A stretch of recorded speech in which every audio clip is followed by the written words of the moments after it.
To do a little video today about, excuse me, let me adjust my camera a little bit. I'm not a professional video maker. I want to do a little video about a book that I wrote a couple of years ago. I have to actually look at my copyright date. When I wrote it in 2017, actually, I put out the book in 2017. The material that went into the book, most of it had been written between 2011 and 2015. It just had never been published. And this was originally written because Amazon put out a contest, a storyteller contest, where if you published a book and it won a prize, you could go to London and meet with people and get a £10,000 British pound award. And one of my parents is from England, so I was really raised with that influence. And my family moved a lot when I was growing up. I lived in 3 different countries and went to, golly, 8 or 9, maybe more schools, 2 different islands, and so forth, just traveling with my parents when I was a kid. So I really got that travel urge out of my system long before I was in my 20s. I'm really like California. I don't want to leave. But I did have that international influence very strongly and the British influence very strongly growing up. And so the idea of going to London to pick up 10,000 British pounds just sounded like kind of fun. And it motivated me to write a book that had been written for ages, but I didn't know how to self-publish. So I've self-published one book. I probably will never self-publish another book, but this is done. I wanted to make this video about my book and also my dogs. And my dogs have been in other videos, and maybe a lot of people don't know why my book and my dogs have something to. I have a bird flying out the window, sorry, caught my attention. Why my books and my dog have anything to do with each other. But they really, really do. My book and my dogs. I have more dogs in one book. Anyway, about the book. It is P.S. Fortuna Praises and Supplements for the Goddess. The goddess is part of the title. So that's one mystery. If you can't see the goddess in the title, well, then that's something to discover. What happened, you may discover in the video, I don't know, this is totally kind of unplanned. What the book is about is a Roman goddess. And the interesting thing about this Roman goddess and about Rome in general that people like me didn't know before I discovered it is that Rome was a pretty big place back in the day. It was as big, the empire of Rome was as big as the United States of America. And I have that right in the book. And it just amazed me how huge it was. It went into Britain, it went into parts of Africa, it went in parts of the East. It settled in Constantinople, which is an area of the world that I didn't get to travel in when I was young. It's okay, you can write to me online. We're good. But anyway, yeah. So anyway, it was pretty amazing to me when I got to know this goddess a little bit, and she being a Roman goddess, how far that goddess traveled back in each times before we had airplanes, you know? She did. She traveled quite a bit, and the way that people know is they found evidence, archaeological evidence, like statues and temples and coins even, that people passed back and forth in commerce where her image was on it. And there's a lot of good information about the goddess Fortuna. And it wound up being kind of an academic exercise, which is good because I was an honor student in school. High school was like one of my favorite times. If I could just go back to high school as an adult and live my life with the emotional maturity I have and the access to friends and stuff that we had in high school, I would just be like, I would just love it. I just turned into academician and pianist. I was a pianist, which is, if you've been watching my videos, you realize last year I broke my finger. It was like extremely traumatic for a former pianist to break her finger. But okay, I digress. Let me show you how much better this finger is doing. And I opted not to have surgery. It is pretty darn close to being straight. I can put it all the way straight. I can smash it. You can see, I can still smash it, but it's always all the way bent. I need to get more therapy done. But actually, it's doing a lot better. I still miss keys on the keyboard, which is like, excuse me. I'm human, finally. You know, after all these years, I'm human, not a typing automaton. So yeah, I've reached that level of humanity. But yeah, the hand's getting better. Anyway, I just noticed it was in the video. I'm using crystals. But yeah, I do need to get some more therapy for that. physical therapy. The book, back to the book, the hand is getting much better. It's almost normal. It's not beautiful, but it's kind of almost normal. Okay, so anyway, the book. I will tell you why I wrote the book in a moment. It has to do with my dogs. I also run an organization, which I got the website, the domain name in 2009 and fleshed it out and created an organization just because this goddess became so absolutely fascinating. And the one nice thing that I really like about it is that she was one of the goddesses that in ancient times, for the most part, there are some exceptions, but for the most part, she was associated with produce and the frankincense incense. So if somebody wanted to try contacting the goddess after all these years in the present time, it wouldn't require some horrible Roman awful scene that we see in the movies and read about in the Bible and so forth. All you got to do is maybe put out some fruits, a candle, and light some frankincense. It's very, very vegan. She's a very vegan goddess, and even she was back in the day. Now, there are some emperors back in their time that they would make a spectacle out of anything, and there's nothing I can say about that, as that was the emperor's choice, and it was not necessarily the way that the goddess wanted to be represented. And when you think about it, a goddess doesn't have any choice of what people choose to do and say that that's honoring the goddess. She can't really, unless you believe that she can, she can't really come down from the heavens with a bolt of lightning and thunder and say, "Stop this, you emperor," because the emperors were empowering her worship. But you know, you kind of wish that she could have. Eventually, Jesus did, and I'm not getting into religion on this other than that she's a pagan goddess, but eventually Jesus did tell us that it was wrong to sacrifice animals. So I am not saying this is a Christian video, but I'm just saying that Jesus is one of those ascended masters that I do respect, despite the fact that I do like the pagan goddesses as well. I like that we have learned to be more humane and more vegan in contemporary times, even if we're looking at an ancient goddess and we want to practice a little bit. She makes it easy. And she's an easy goddess. She's not easy. She doesn't get jealous. She's not attention seeking. She's just there. And she just kind of wishes you the best. Good luck. Hope all goes well. Very easygoing goddess.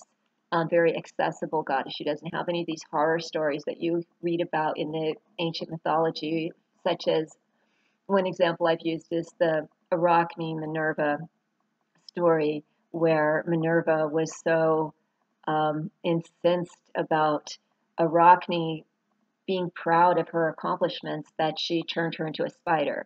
And that, to me, that's a pretty horrible story.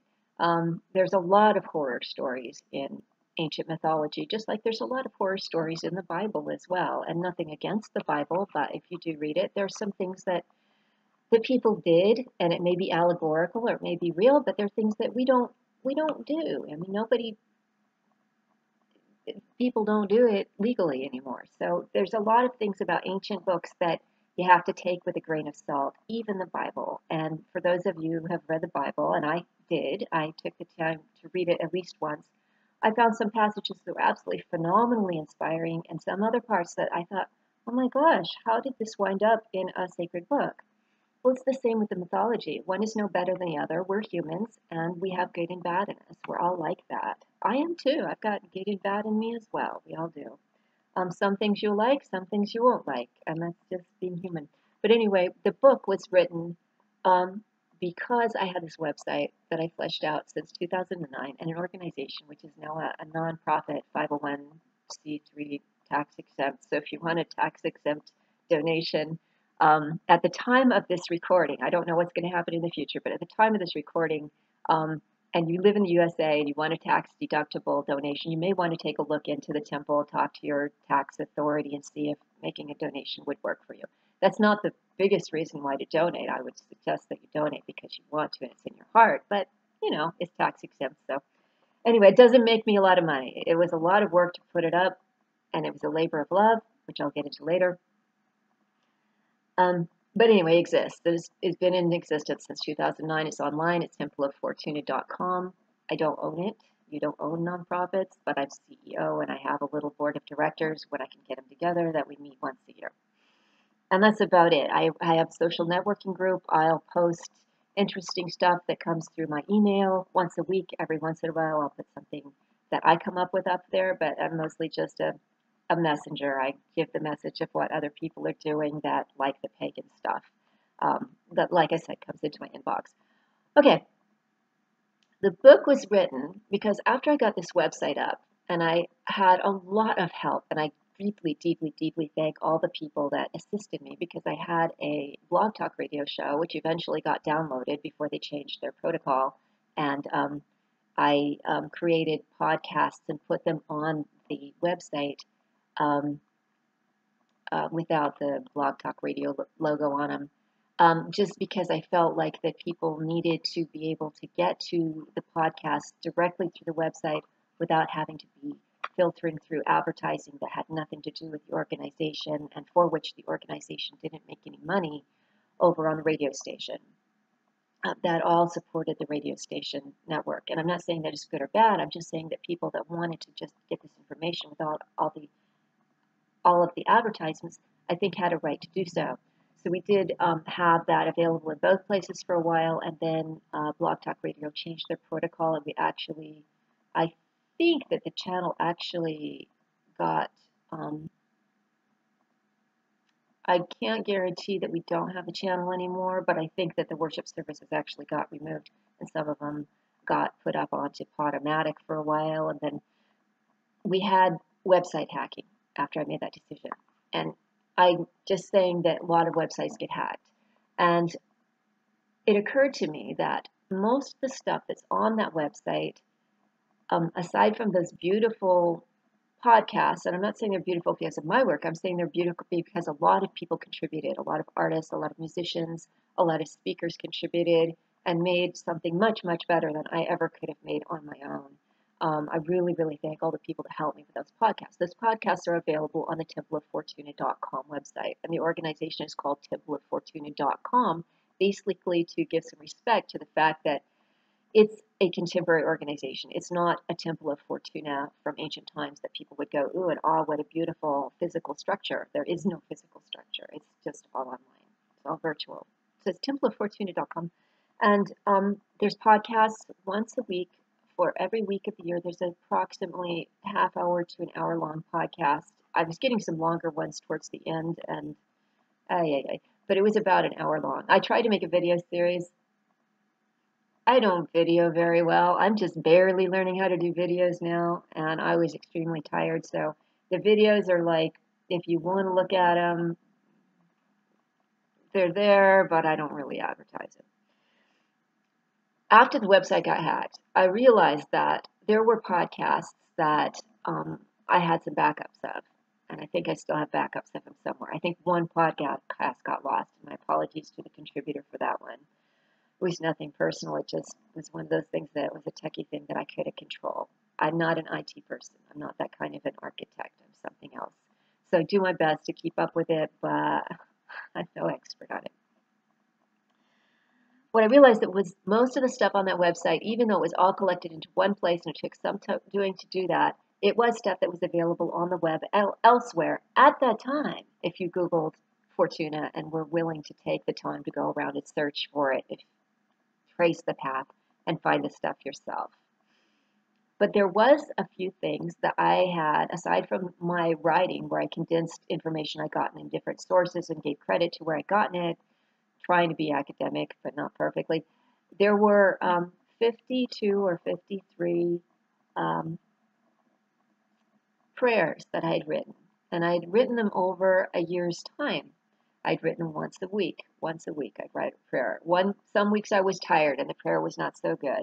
Some weeks I was inspired and the prayer was actually better than I expected. So they were not a consistent level of quality, but they do reflect that time of the year, that holiday in ancient times, or what's going on in the astrological in ancient times, and supposedly now, although supposedly the constellations have shifted, we're still using the ancient ways of figuring out the astrology, at least in Western astrology. And then the seasons. And here in the desert, we actually do have seasons. So it's kind of a rarity for Southern California. We have very, very hot summers. They get to 110 degrees. which is hot for me. And then in the winter, things do get to freezing. They're not super duper cold, but they will get a frost. Every once in a while, we'll see a few snowflakes, which is, like I said, a big deal for Southern California. But we do. We have to put on coats and sweaters and stuff. So we definitely know the difference between winter and summer, which is a rarity in my region. And then we have spring, which is absolutely beautiful. It's spring now. The roses bloom, flowers bloom in the desert, the little desert bunnies, the little desert doves, and the wonderful ravens that actually are here year round. They love the winter for some reason. They're here too, and they were just making a ruckus just the other day. Oh my gosh, I don't know what they were saying. Like, hey babe, it's raven time here in the desert, or whatever, ravens say. But yeah, spring is really awesome here in the desert. Everything comes to life until summer comes and it all kind of, not all of it, but a lot of it kind of turns that weird brown color and kind of stays that weird brown color. And then there's winter, which is pretty dreary. It's windy and it's rainy a lot of time. But the nice thing is there's some part of the day, if you really calculate things out, there's some part of the day where you should be able to get some decent weather, at least for 2, 3, maybe even 4 hour stretch. Even in the summer, you wake up early. In the winter, it's in the afternoon. So, but like I said, we have different seasons. So when I was writing with the different seasons, I was actually experiencing those seasons while we wrote. It wasn't like I was sitting there going, I'm going to do an academic treatise over what holiday was in February, but it's actually in August now. No, I was actually writing for August in August, and this took a year to write. Poems, some of them, prayers, some of them, but these are actually a year full of weekly prayers, all with this goddess Fortuna. From ancient Rome, which is the goddess not of fortune, but a goddess of luck, of good luck. That luck could manifest, I suppose, in a fortune, but I haven't noticed that it really happened that way for me. But it's more like, good luck, having things go better than they usually would, um, just on a daily basis. Nothing absolutely super duper phenomenal. But that's the book. And the reason I wrote it is because if that website went down and I couldn't recover it, even though I had the podcasts, what is it that is my personal contribution that nobody else has contributed to? And it was those 52 poems. So what this book is those 52 prayer poems. The book is self-published, 65 pages long. It's not a huge book. And it's a pretty quick read. We have the different seasons. You probably can't see this. Let's see if I put this up. The spring season, summer season, winter season, autumn season.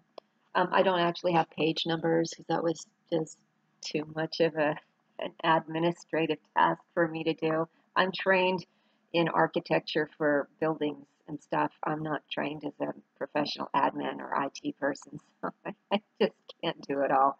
I don't know who can. We got winter season. So if you can find the page for the season, you kind of thumb through and find your prayer.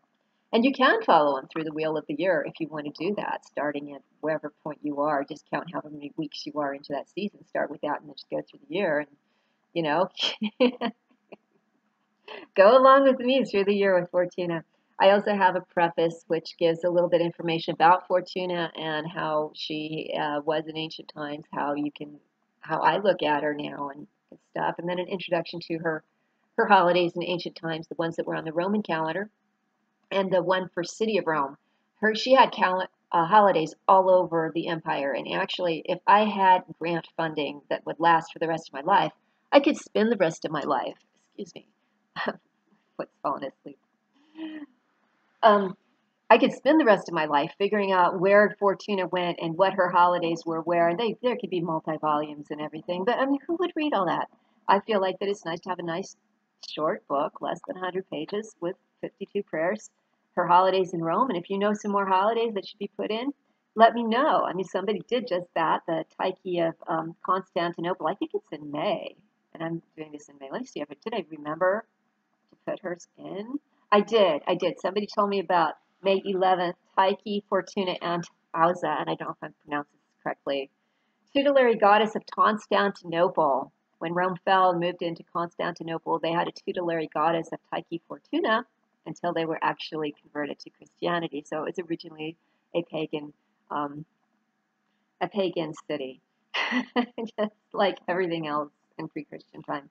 Anyway, But yeah, if there's a holiday that needs to be put in, let me know. I can at least put it on the website. Maybe I could figure out how to do the formatting. I could put it in the book. But what I really like is to get some publisher to take this on so you can do a really nifty book with maybe a ribbon in it, hardbound, maybe cloth cover, and some nice artwork. I know at least two artists that are very into Goddess Fortuna, two very different artists that are very, very into goddesses or Goddess Fortuna that would probably love to contribute artwork on a paid basis instead of just kind of doing me a little favor or entertaining themselves or whatever on the side.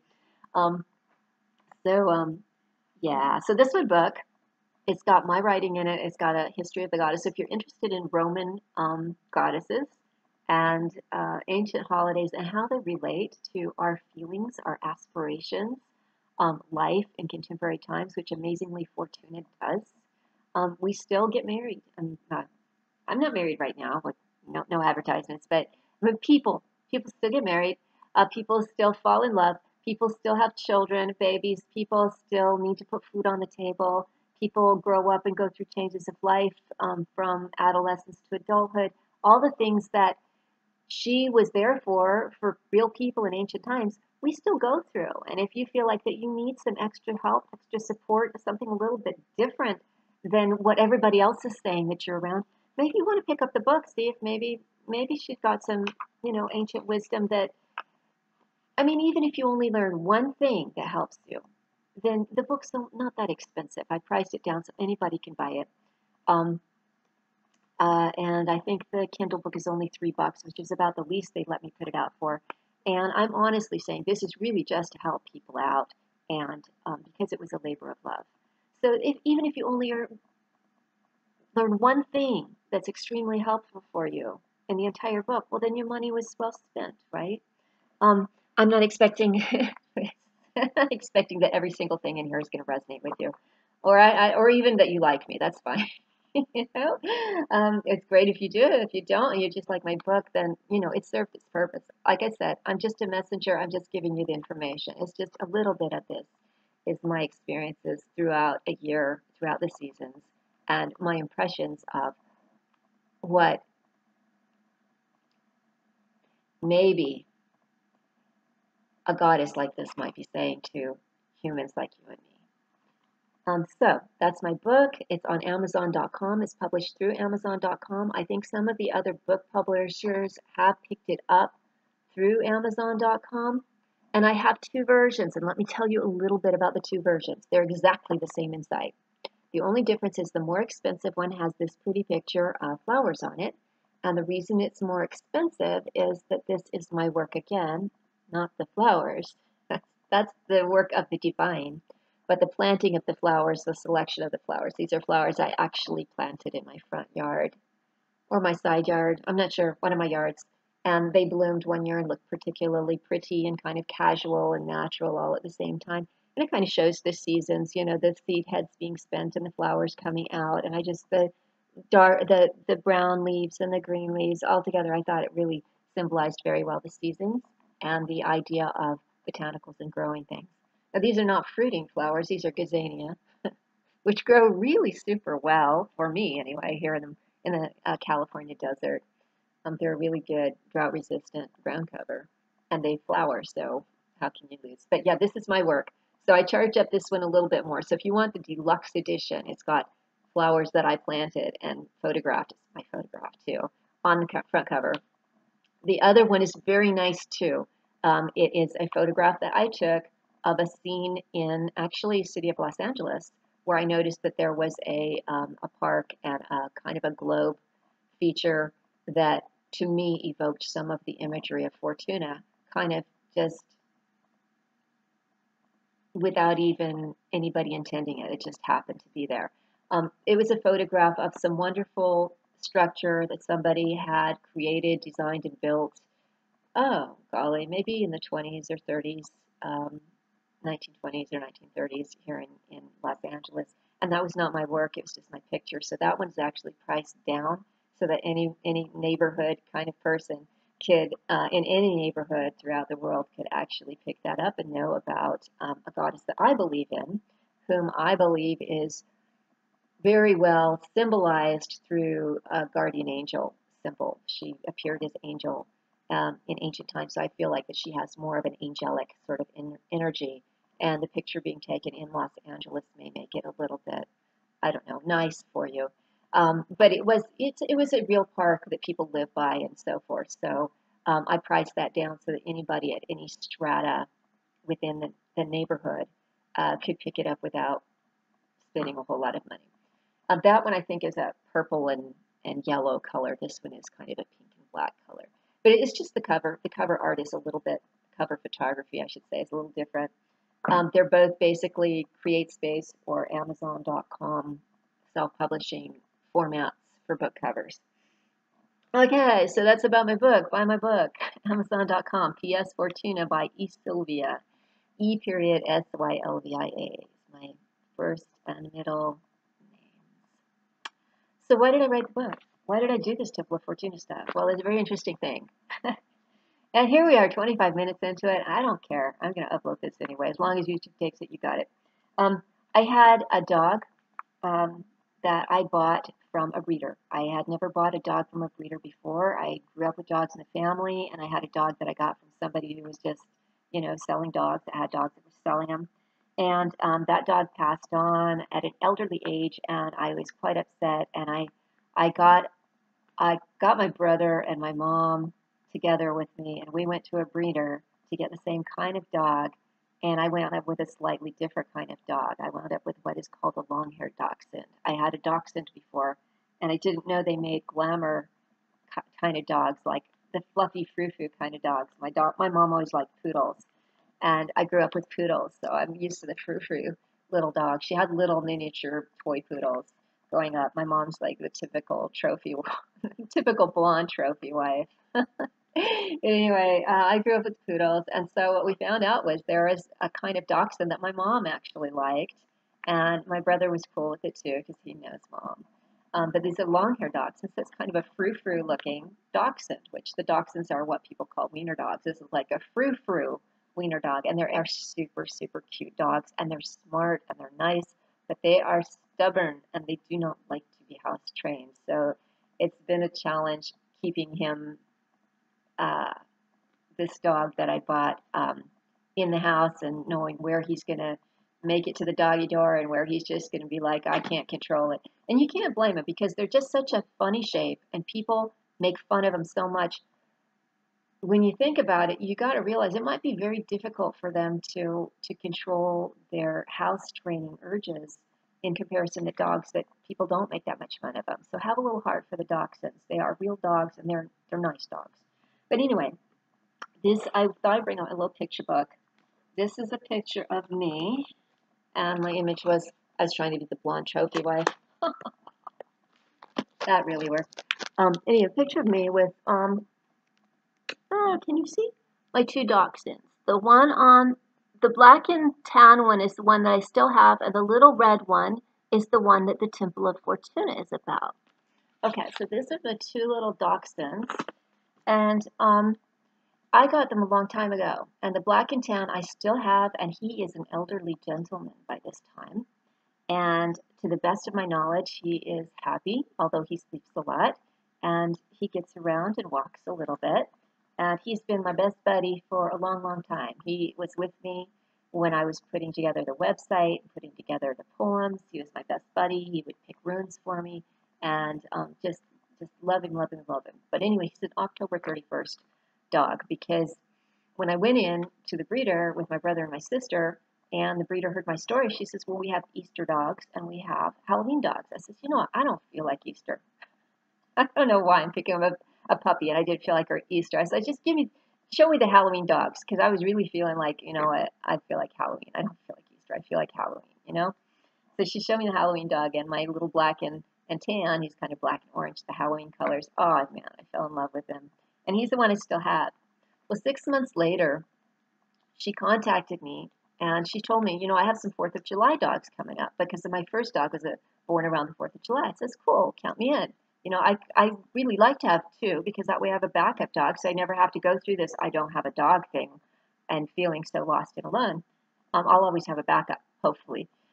So I picked up his half brother, who is the red, and he was supposed to be born on 4th of July, but he was born on actually June 24th. Go figure. But I was like, I love him anyway. But June 24th happened to be Day of Goddess Force Fortuna. And I looked up the holiday when I first got him, like, okay, some Roman goddess. All right, he's got a holiday, okay. And I didn't think much of it. And when he was 4 years old, something happened. And that's in the book if you want to know what's in the book. And just rest assured, to the best of my knowledge, he is living a long, healthy, happy life as much as his brother. And part of the reason that I bought the domain name and put my heart into the first place was to send my good intentions to him, because in the 2 years from the time that he was not with me until I bought that domain name, everything I did to try and find him and find out how he was did not work. So I finally eventually said, okay, I have to go to my roots, which I'm from a creative performing arts family. I have to do something that's from my heart, that's creative, to send him good luck and my best wishes, and that wherever he found himself and wherever he was, that he was doing well, that he was healthy, that he was happy, that all his needs were being met. And when I went and looked into this goddess Fortuna, I found out, oh, that's exactly what she's about. She was about this to the Romans. And I don't know if the word is epiphany or not, but I felt like at some point that's what my lesson was, that's what his message was to me, is this is what I am about. And my birth date is important. And so, excuse me, I'm getting a little emotional. Because when you lose something and you don't know where it is, and you want so much to make sure that that little thing is okay, but you can't, it's a really, really disempowering feeling. It's very disempowering. So I'm going to show you a few more pictures, because I have always hoped that even though he was an elderly gentleman, that somebody, out of the kindness or goodness of their heart, would let me know where he is, what his story was, how he grew up, who knew him, who he influenced, why his life was important. And so I'm going to show you a few pictures of, his name was Solstice because he was born near the summer solstice. And his name was Gur because he could say his name. He'd say it like a purr, Gur. His nickname was Cougar because his brother's name was Wolf. He had to have an animal name. He looked a little bit like he had cougar coloring. So if he knew his people and he was saying Gur, it was more of a purr than a growl. Can you see him? He's a cutie. This is a little picture my dad took of him some years ago. I don't know if you can see or not. It's in a... Am I going to have to take this out? I probably have to take these out of my little album. Okay, so there you go. There, you can see that one. The picture my dad took. Oh, a little award. We were trying to, because he was from a breeder, we were trying to win awards. We couldn't do the real ones, so we'd go to like therapy dog awards. And he won an award for, I don't know, being cute or something, which he was. And I'm not going to show you pictures of my Woofy because he's been in a few videos already. Here's another picture. Not the greatest picture, but he's a cutie.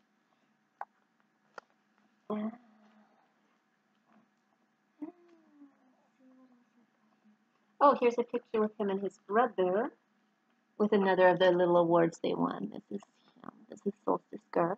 And this is Woofy. Woof, woof. He can say his name too. He says Woof. This is Gur, and he has a woof. He still says woof. I mean, if I forget that I've fed him and I've got him someplace he doesn't want to be and he needs to go outside, he'll just go woof. And I'm like, oh, he's saying his name. Woof. He says it woof. He doesn't say woof. He says woof. Oh, here's a cute picture. This was one where they just won a contest for being the best kissers. And see, that's some happy dogs. That's a woof and that's a Gurger. You can see June 2006, Huntington Beach. I love Huntington. 2006, you can see he's not a dog that's going to come and be fluffy puppy if I happen to see him, but I can put out this video and maybe somebody lets me know he's okay, he lived a good life, he was loved, and all that marvelous stuff. Anything else I have in here I can show you. Hang on. Same pictures. Just two pictures. A little event. Like, oh, this is a nice one. This is a nice one. And this is a cute picture too. You see a little trophy here? A little agility class. I took him to an agility class, which take a dachshund to an agility class. Anybody who knows dachshund knows that's kind of hilarious. Although they can learn if they want to, they can learn to be very good at it. He won a trophy, and he won a trophy because he was lucky. And let me tell you this story. This is a really cool story. There were 4 trophies, and we went to agility class, and it was raining. And most of the class thought that it was rained out, so most people didn't show up. Only 4 dogs showed up, and there were 4 trophies to give out. So my dog, he went through each of the little stations, and he thought before each one, and then he figured out how to do it, and he did it. He was like the slowest one, and everybody was so patiently waiting in the rain for him to get through his little agility routine. And he finally got to the end, and they gave him a trophy because he showed up in the rain. Like he was just lucky that nobody else showed up because it was timed. It was who could do it the fastest. He was so slow, but he was so adorable and cute. But yeah, he won a trophy, and I still have that trophy. So he's a lucky dog. But yeah, that's a very cool story. But anyway, he was the dog that inspired me to research about the goddess Fortuna because it was his little birthday. Force Fortuna was a very, very important goddess, and she had a very cool celebration back in the day. It's basically a party along the river where everybody get drunk, everybody sing, and back in the day, Romans had people of all classes. They kept slaves. It wasn't a good thing, but they kept slaves. Well, they would let the slaves go out and party too. I mean, it's like everybody party, from the slaves to the lower class to the middle class, the upper class, the emperor. Everybody was partying on the river, getting drunk and dancing and singing songs and gambling. It was like really, really, really contemporarily politically appropriate party for everybody. What's the word? I can't even think in the modern. Like, teach tolerance and, um, non-racist and non-sexist. It was one of those totally cool Roman parties. And it wasn't an orgy or anything. It wasn't anything nasty went on. There weren't any violence. People just got drunk and rode around on boats, and I think they threw flowers at each other or something. It's just a really cool party. So June 24th is really, really a very, very good, important holiday. And by the way, there's some other cool, important holidays too. So I may never, ever, ever in my life ever have a dog with such an important birth date as June 24th. And I just want you to know, he's an inspiration for this book. He's an inspiration for my organization. And I light a candle every day to this day. And I thank Fortuna for all the good luck that she has symbolized to people throughout the year and throughout the years. And for good luck for me, my family, my friends, my followers, and good luck to you. Buy the book. Treat your dog good. Bye now.